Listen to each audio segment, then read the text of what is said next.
The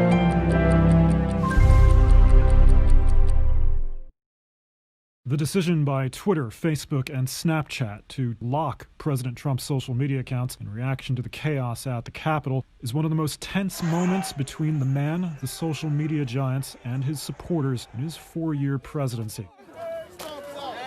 Mark Zuckerberg, in a scathing public statement, said a block on Facebook and Instagram would last until Trump leaves office at the earliest.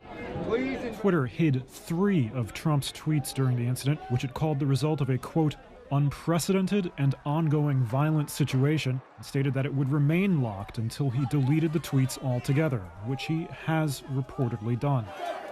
In some of his messages that night, the president called on protests to remain peaceful. In the hidden tweets, though, he says that storming the building was a natural response from great patriots. He also said Vice President Pence didn't have the courage to do what should have been done during the vote count, which was further pursue Trump's unsubstantiated claims of election fraud.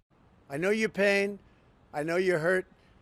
We had an election that was stolen from us. Twitter, Facebook, and YouTube, which is owned by Google, also took down this video from the White House. This was a fraudulent election, but we can't play into the hands of these people. We have to have peace. So go home. We love you. You're very special. You've seen what happens. You see the way others are treated that are so bad and so evil.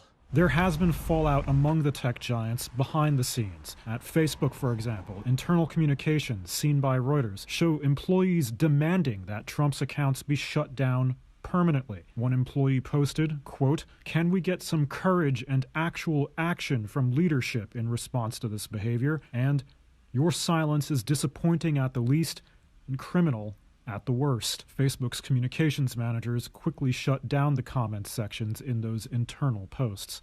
Meanwhile, Facebook's former security chief, Alex Stamos, tweeted that Facebook and Twitter have to cut Trump off.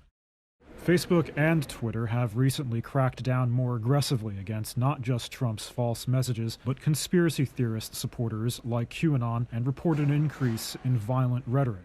Some groups have moved off the mainstream social media platforms instead to places outside the tech giants' reach.